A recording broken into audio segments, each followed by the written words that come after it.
Hello students, कैसे हो आप सभी। आज मैं आपके यूट्यूब चैनल इजी बायोटीज पर लेके आई हूँ FSSAI यानी कि food safety standard authority of India, central food safety officer and state food safety officer का एक टॉपिक जो कि हम आज डिस्कस करेंगे। Importance of diet in elevating health risk specially on non communicable diseases.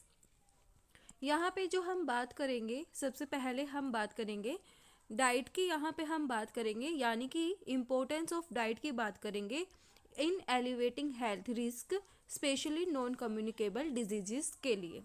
तो यहाँ पे जो नॉन कम्युनिकेबल डिजीज हैं उनको हम शॉर्ट में NCD बोलते हैं। NCD यानी कि नॉन कम्युनिकेबल डिजीज़। अब क्या होता है, जो हमारी डाइट है उसके अंदर वेरियस टाइप के कंपोनेंट्स प्रेजेंट होते हैं, जैसे कि protein, carbohydrate, fat, vitamins, minerals, fluids. ये क्या होते हैं, हमारी डाइट के अंदर प्रेजेंट होते हैं और ये हमें क्या प्रोवाइड करते हैं, ये हमें एनर्जी प्रोवाइड करते हैं। और जो विटामिन्स और मिनरल्स हैं वो एज ए एंटीऑक्सीडेंट यहाँ पे काम करते हैं और ये हमारी इम्यूनिटी को इम्प्रूव करते हैं और जो टॉक्सिक मटेरियल हैं उनको क्या करते हैं, रिमूव करते हैं। उसके बाद यहाँ पे जो मेजर प्रोडक्ट्स हैं जो हमारी डाइट के अंदर प्रेजेंट होते हैं वो हैं यहाँ पे कार्बोहाइड्रेट, प्रोटीन्स एंड फैट। और जो माइनर प्रोडक्ट्स हैं वो हैं यहाँ पे विटामिन्स और मिनरल्स। अब यहाँ पे हम इनकी कैलोरीफिक वैल्यू की बात करें तो जो कार्बोहाइड्रेट हैं उनकी जो कैलोरीफिक वैल्यू है वो है यहाँ पे 4 किलो कैलोरी पर ग्राम। एंड कार्बोहाइड्रेट की जो प्रोटीन की जो कैलोरीफिक वैल्यू है वो भी है यहाँ पे 4 किलो कैलोरी पर ग्राम। और जो फैट है उसकी यहाँ पे कैलोरीफिक वैल्यू है 9 किलो कैलोरी पर ग्राम। यहाँ पे इनकी क्या होती है, कैलोरीफिक वैल्यू होती है। उसके बाद यहाँ पे जो विटामिन्स हैं वो हमारे दो टाइप के होते हैं, fat soluble and water soluble. और ये क्या करते हैं, एज ए एंटीऑक्सीडेंट काम कर सकते हैं। अब हमारा आज का जो मेन टॉपिक है वो है नॉन कम्युनिकेबल डिजीज़ के बारे में। तो नॉन कम्युनिकेबल डिजीज़ क्या होती हैं? नॉन कम्युनिकेबल डिजीज़ वो डिजीज़ होती हैं जो पर्सन टू पर्सन स्प्रेड नहीं होती, उनको हम क्या बोलते हैं, नॉन कम्युनिकेबल डिजीज़ बोलते हैं। Means disease not spread by communication, no spreading from one person to another, that is called non communicable disease। And यहाँ पे जो नॉन कम्युनिकेबल डिजीज़ हैं उनके यहाँ पे हमारे एग्जाम्पल हैं, जैसे कि कैंसर, डायबिटीज़, कार्डियोवास्कुलर डिजीज़ जैसे कि हार्ट अटैक। ये हमारे क्या हैं, नॉन कम्युनिकेबल डिजीज़ के एग्जाम्पल हैं। उसके बाद हम यहाँ पे बात करते हैं कम्युनिकेबल डिजीज़ क्या होती हैं। कम्युनिकेबल डिजीज़ वो डिजीज़ होती हैं जो पर्सन टू पर्सन स्प्रेड होती हैं, उनको हम बोलते हैं कम्युनिकेबल डिजीज़। अब यहाँ पे एग्जाम्पल है हमारा, यहाँ पे जैसे हमने सबसे पहले लिया बैक्टीरिया का एग्जाम्पल। तो जो बैक्टीरिया से होती है वो डिजीज़, हमने एक डिजीज़ का नाम लिया माइकोबैक्टीरियम ट्यूबरकुलोसिस। तो यहाँ पे जो माइकोबैक्टीरिया है ये क्या करता है, टीबी को कोज करता है। माइकोबैक्टीरियम ट्यूबरकुलोसिस क्या करता है, यहाँ पे ट्यूबरकुलोसिस को कोज करता है, यानी कि टीबी को कोज करता है। अब ये कोज कैसे करता है, जैसे किसी एक पर्सन के यहाँ पे टीबी है तो उस पर्सन ने क्या किया, एयर के अंदर उसने स्नीजिंग की। अगर कोई दूसरा पर्सन उससे बात कर रहा है तो उसके जो गम्स थे, जो जर्म्स थे, वो कहाँ पे चले गए, उस पर्सन ने इनहेल कर लिए। जो हेल्दी पर्सन था उसने वो इनहेल कर लिए एयर से। तो अब जो उस पर्सन का इम्यून सिस्टम है वो क्या करेगा, वहाँ पे फॉरेन मटेरियल चला गया, मतलब जो बैक्टीरिया था वो उसके बॉडी के अंदर एंटर कर गया। अब जो वो बॉडी के अंदर एंटर कर जाता है तो वो क्या करेगा, वहाँ पे फैलना, स्प्रेडिंग करना शुरू करेगा। और जो पर्सन है, हेल्दी पर्सन है, उसके अंदर भी हमें सिम्टम्स दिखाई देने लगेंगे और वो भी क्या हो जाएगा, डिजीज पर्सन हो जाएगा। तो जो ट्यूबरकुलोसिस है, जो टीबी है, वो क्या है, वो एक कम्युनिकेबल डिजीज़ है यहाँ पे। उसके बाद है हमारा वायरस। वायरसेस से हमें कौन सी होती है, मीजल्स, मम्प्स, रुबेला, ये हमें देखने को मिलती हैं। उसके बाद प्रोटोजोन से होती है मलेरिया। मलेरिया भी है, वो एक क्या होती है, कम्युनिकेबल डिजीज़ है। ये भी क्या होती है, पर्सन टू पर्सन स्प्रेड होती है। जो नॉन कम्युनिकेबल डिजीज़ है वो मेनली किसके द्वारा कोज की जाती है, वो अनबैलेंस डाइट के थ्रू यहाँ पे क्या होती है, कोज होती है। अगर हमारी जो डाइट है उसके अंदर हम अपनी सही कैलोरीफिक वैल्यूज़ को यहाँ पे कंज्यूम नहीं करते हैं तो उससे भी हमें नॉन कम्युनिकेबल डिजीज़ हो जाती हैं। अब हम देखते हैं कुछ एक example of non communicable disease. सबसे पहला जो हमारा एग्जाम्पल है वो है यहाँ पे कार्डियोवास्कुलर डिजीज़। तो जो कार्डियोवास्कुलर डिजीज़ है उससे हमें क्या होती है, एंजाइना पेक्टोरिस हो जाती है। एंजाइना पेक्टोरिस ये क्या है, एक हार्ट डिजीज़ है और ये किसकी वजह से होती है, डिजीज़ बाय हार्ट पेन। यहाँ पे क्या होता है, जो ऑक्सीजन है उसकी कमी हो जाती है तो उससे क्या हो जाता है, जो एंजाइना पेक्टोरिस है वो हो जाती है हमें। फिर आता है हमारे यहाँ पे बीपी, ब्लड प्रेशर। यहाँ पे क्या होता है, जब हार्ट मसल्स का इरेगुलर कॉन्ट्रैक्शन होता है तो उससे कार्डियक इराइथ्रीमा कोज हो जाता है, यानी कि इरेगुलर कॉन्ट्रैक्शन यहाँ पे कोज हो जाता है। अगर यहाँ पे ब्लड प्रेशर इंक्रीज हो जाता है तो हाइपरटेंशन की डिजीज हो जाती है। And occurs due to extra fat, saturated and unsaturated fat के कारण भी यहाँ पे जो हमारा ब्लड प्रेशर है वो क्या हो जाता है, इंक्रीज हो जाता है। तो जो ब्लड प्रेशर है वो भी एक नॉन कम्युनिकेबल डिजीज़ है जो पर्सन टू पर्सन यहाँ पे स्प्रेड नहीं होता और इसकी वजह से यहाँ पे कार्डियक इरिथमा और हाइपरटेंशन जैसी बीमारियाँ हमें देखने को मिलती है। उसके बाद अगर जो हमारी ब्लड वेसल हैं उनके अंदर फैट की डिपोजिशन हो जाती है तो उससे हमें यहाँ पे एंथेरोस्क्लेरोसिस नाम की डिजीज होती है। यहाँ पे जो WHO है, जो वर्ल्ड हेल्थ ऑर्गेनाइजेशन है हमारा, उन्होंने यहाँ पे रिकमेंडेड किया है कि एक पर्सन को एक वीक में 5 बार यहाँ पे घूमना फिरना जरूरी है।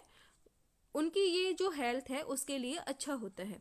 और यहाँ पे 30 मिनट के लिए उनको, मतलब एक वीक में 5 टाइम उनको वर्किंग रहना चाहिए फॉर 30 मिनट्स, मतलब एक वीक में उनको 30 मिनट के लिए तो घूमना चाहिए ही चाहिए।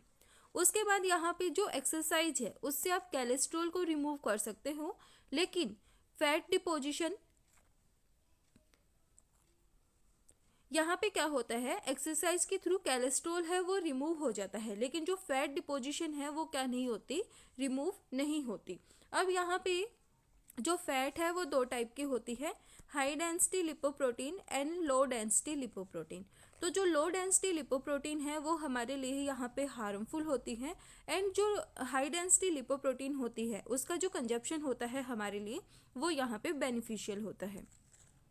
अब देखते हैं हम रिस्क फैक्टर। ये 2 टाइप के होते हैं, नॉन मॉडिफाइबल और मॉडिफाइबल।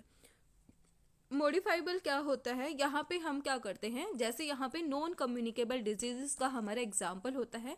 यहाँ पे हम क्या करते हैं, जो अल्कोहल है, जो टबैको है उसका कंजप्शन करते हैं। उसके बाद जो हमारी डेली की रूटीन है, जो हमारी एक्सरसाइज और फिजिकल एक्टिविटीज़ हैं वो क्या हो जाती हैं, इनप्रॉपर हो जाती हैं, तो उसकी वजह से हमें क्या हो जाती हैं, नॉन कम्युनिकेबल डिजीज़ हो जाती हैं।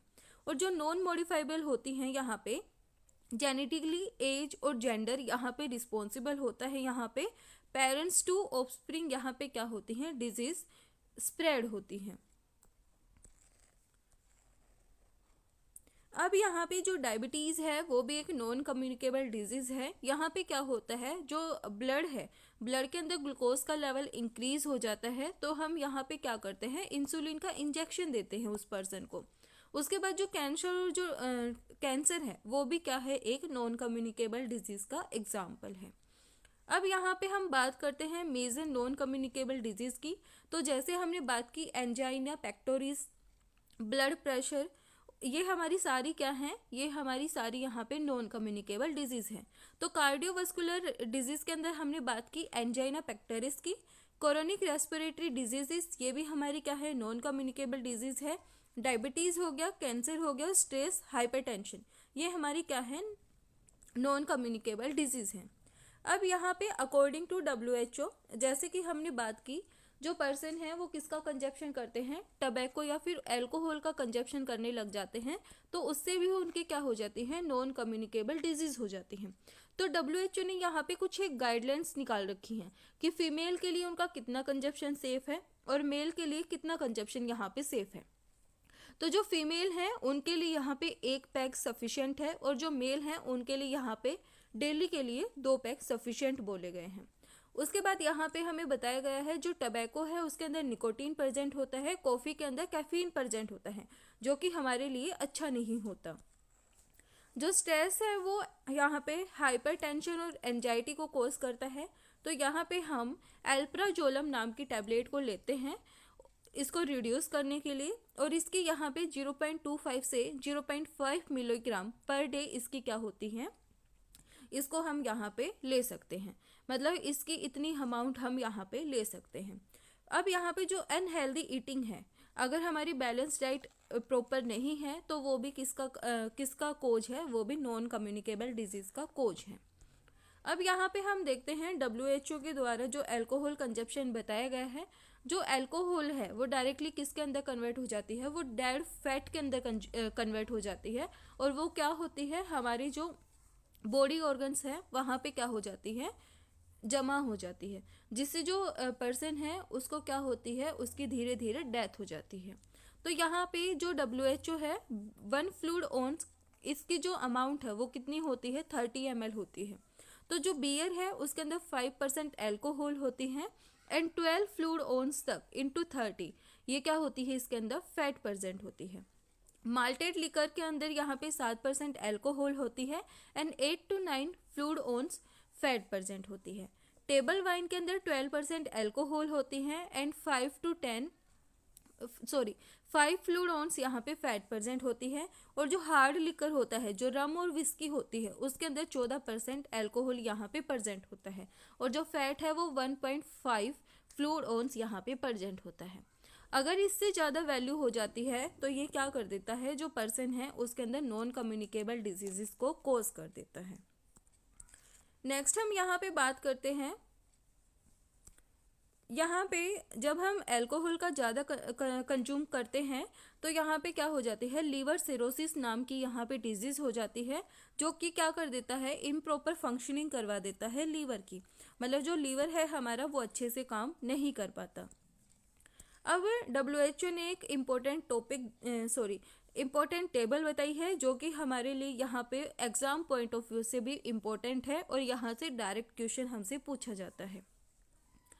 अब यहाँ पे क्या होता है, अनहेल्दी ईटिंग, जैसे कि हाई फैट, यहाँ पे 65 ग्राम डेली इनटेक हमें बताया गया है। अगर इससे ज़्यादा आप फैट को कंज्यूम करते हो डेली तो आपको नॉन कम्युनिकेबल डिजीज़ होने के चांसेस हैं। जो शुगर है वो 25 ग्राम पर डेली बताया गया है। सोल्ट 5 ग्राम पर डेली बताया गया है, और जो ट्रांस फैट है वो 2 ग्राम पर डेली बताया गया है। अगर आप हाई फैट को 65 ग्राम पर डेली से ज़्यादा करते हो कंज्यूम, तो आपको यहाँ पे हाइपोलिपिडर्मिया होने के चांसेस होते हैं, और ज़्यादा शुगर को कंज्यूम करते हो तो आपको डायबिटीज़ होने के चांसेस होते हैं, और साल्ट का ज़्यादा यहाँ पे आप कंजप्शन करते हो तो आपको यहाँ पे ब्लड प्रेशर होने के चांसेस ज़्यादा होते हैं। पहले यहाँ पे जो ब्लड प्रेशर है उसकी जो लिमिट है वो 80/120 रखी गई थी सिस्टोल एंड डायस्टोलिक की, या अब यहाँ पे 2007 में जो वर्ल्ड हेल्थ ऑर्गेनाइजेशन है उन्होंने जो ब्लड प्रेशर है उसकी लिमिट यहाँ पे 90 से 130 तक कर दी है। मतलब अगर आपका सिस्टोलिक यहाँ पे 90 है और डायस्टोलिक आपका 130 है, तो जो आपका ब्लड प्रेशर है वो क्या है, यहाँ पे नॉर्मल ब्लड प्रेशर है। अब यहाँ पे एक फुल फॉर्म आती है HFSS। HFSS क्या होता है, high fat sugar salt, that is HFSS। अब यहाँ पे है use of excess simple carbohydrate, refined flour sugar. यहाँ पे क्या होता है, यहाँ पे use of avoid of excess simple carbohydrate.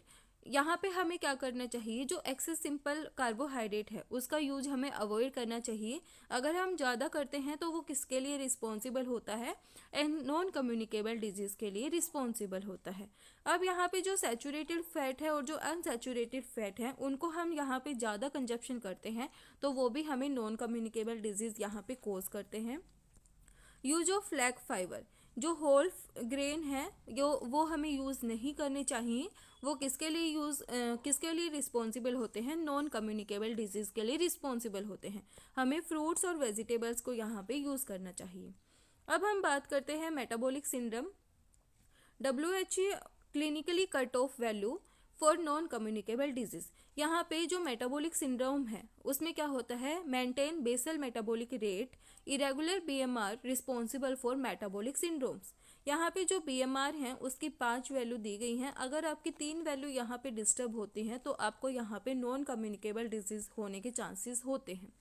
तो यहाँ पे जो मेन की जो कमर है, जो वेस्ट है, उसका जो यहाँ पे मेजरमेंट बताया गया है वो है मोर देन 102 सेंटीमीटर, यानी कि आपकी इतना यहाँ पे मेजरमेंट होना चाहिए। उसके बाद जो वुमेन है उसके लिए 88 सेंटीमीटर बताया गया है। अगर इससे ज़्यादा होती है तो आपको यहाँ पे जो आपका बेसल मेटाबॉलिक रेट है वो क्या हो जाता है, यहाँ पे डिस्टर्ब हो जाता है। ट्राइग्लिसराइड है वो आपको यहाँ पे more than 150 milligram per daily से ज़्यादा कंज्यूम नहीं करना चाहिए। हाई डेंसिटी लिपोप्रोटीन की जो यहाँ पे वैल्यू है, मेल के लिए 40 मिलीग्राम पर डेली बताया गया है और फीमेल के लिए 50 मिलीग्राम पर डेली बताया गया है। बीपी का मेजरमेंट हमने देखा 90/130, इससे ज़्यादा नहीं होना चाहिए।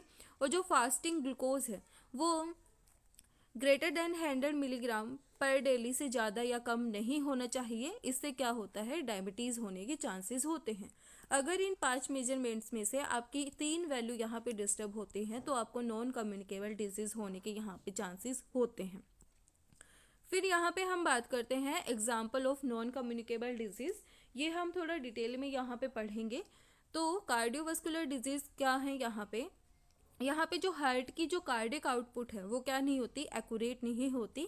इससे आपको हार्ट अटैक आने के चांसेस होते हैं।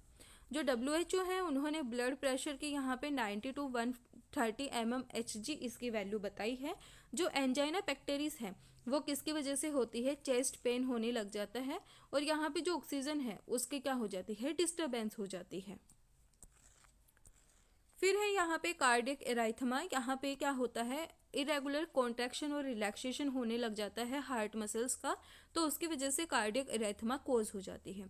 हाइपरटेंशन, जैसे कि हमने पढ़ा, जो ब्लड प्रेशर है वो क्या हो जाता है, यहाँ पे अनबैलेंस हो जाता है।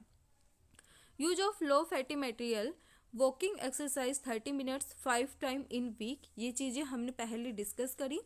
Follow guideline UK, USA and Japan.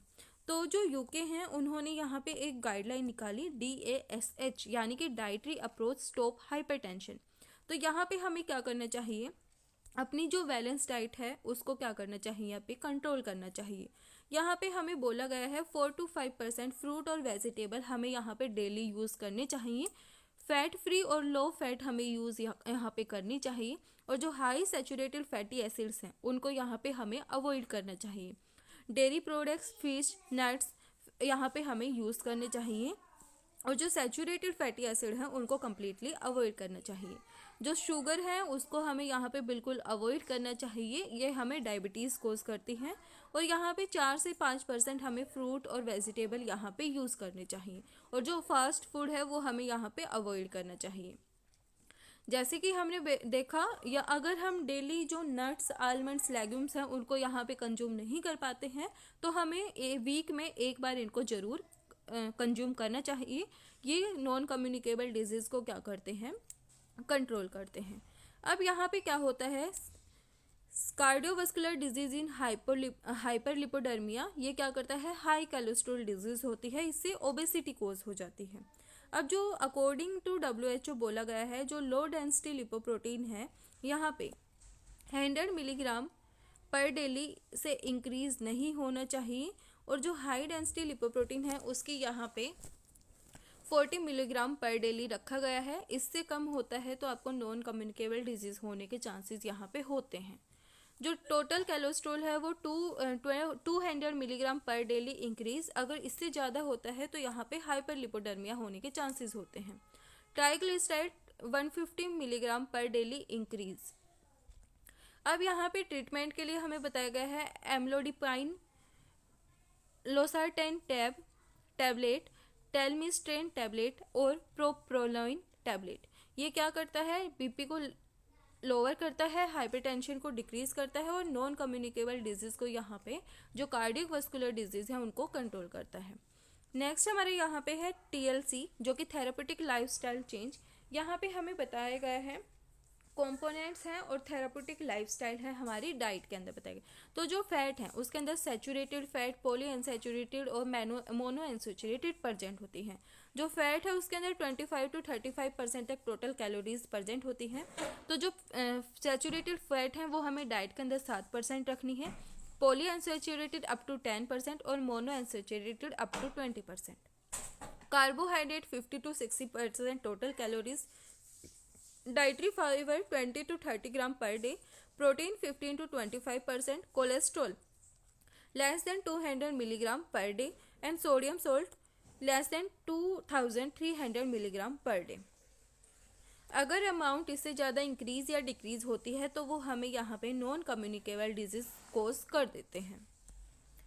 अब बॉडी मास इंडेक्स की हम यहाँ पे बात करें तो जो बॉडी मास इंडेक्स होता है उसको वेट और हाइट के द्वारा यहाँ पे मेज़र किया जाता है। अंडर वेट जो बॉडी मास इंडेक्स होता है वो 18.5 होता है और नॉर्मल वेट 18.5 से 24.9 तक होता है। ओवर वेट 25 से 29.9 तक होता है। यहाँ पे हमें कुछ एक वैल्यूज़ और बताई गई हैं लेकिन हमारे लिए इम्पोर्टेंट वही है। अब यहाँ पे ये ओवरवेट के लिए बताया गया है, उनको यहाँ पे डिवाइड किया गया है फर्स्ट, सेकंड, थर्ड, फोर्थ के अंदर। अब यहाँ पे जैसे हमने डायबिटीज़ का देखा तो यहाँ पे क्या होता है, डायबिटीज़ में ग्लूकोज का लेवल इंक्रीज हो जाता है। यहाँ पे हम इंसुलिन के इंजेक्शन देते हैं। अब जो इंसुलिन है उनको बीटा सेल ऑफ लैंगरहन यानी कि बीटा सेल ऑफ पेनक्रियाज यहाँ पे रिलीज करती हैं और ये क्या करता है, ब्लड ग्लूकोज लेवल को मेंटेन करता है बॉडी के अंदर। जो अल्फा सेल्स हैं वो रिलीज करते हैं ग्लूकागोन को और इससे क्या होता है, अगेन एंड अगेन यूरिन यहाँ पे क्या होता है, प्रोड्यूस होता है। इंसुलिन है वो एक अमाइनो एसिड है, इंसुलिन इंडिपेंडेंट और इंडिपेंडेंट।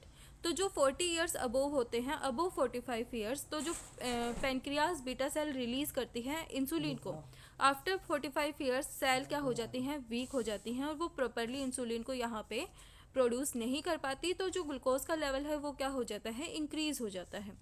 अबोव 45 इयर्स जो डायबिटीज़ हैं उसके होने के चांसेस ज़्यादा होते हैं। तो यहाँ पे HbA1c लेस देन 65% ये क्या करता है, डायबिटीज़ को कोज करता है। Fasting glucose plasma not more than 126 milligram per daily cause non communicable disease. Oral glucose tolerance test if value more than 200 milligram per daily, ये भी क्या कर देता है, डायबिटीज़ को कोज कर देता है। अब हम यहाँ पे बात करते हैं ग्लाइसेमिक इंडेक्स की। जो ब्लड है उसके अंदर शुगर लेवल इंक्रीज होता है तो इसके कंजप्शन के बाद ये क्या करता है, in blood sugar level increase after consumption, that is glycaemic index. ये क्या होता है, ग्लाइसेमिक इंडेक्स होता है। तो जो ग्लाइसेमिक इंडेक्स है वो 3 टाइप का होता है। अगर ग्लाइसेमिक इंडेक्स लो होता है तो उसकी वैल्यू 55 से कम होगी, मीडियम होता है तो उसकी 56 से 69 तक होती है और हाई होता है तो 70 से ज़्यादा होती है। अब ग्लाइकोसोरिया यहाँ पे एक टर्म आती है, वो क्या होती है, यहाँ पे glucose level in urine, presence of sugar in urine, मतलब यहाँ पे क्या होता है, जो शुगर है वो यूरिन के अंदर प्रेजेंट होती है, उसको हम बोलते हैं ग्लाइकोसोयूरिया। ये क्या है हमारे यहाँ पे आज का टॉपिक। यहाँ पे हमने बात की नॉन कम्युनिकेबल डिजीजेस की। तो ये था हमारा टॉपिक यहाँ का food safety standard authority of India का, सेंट्रल फूड सेफ्टी ऑफिसर का एंड फूड सेफ्टी ऑफिसर का। वीडियो पसंद आए तो लाइक, शेयर एंड सब्सक्राइब जरूर करना। Thank you.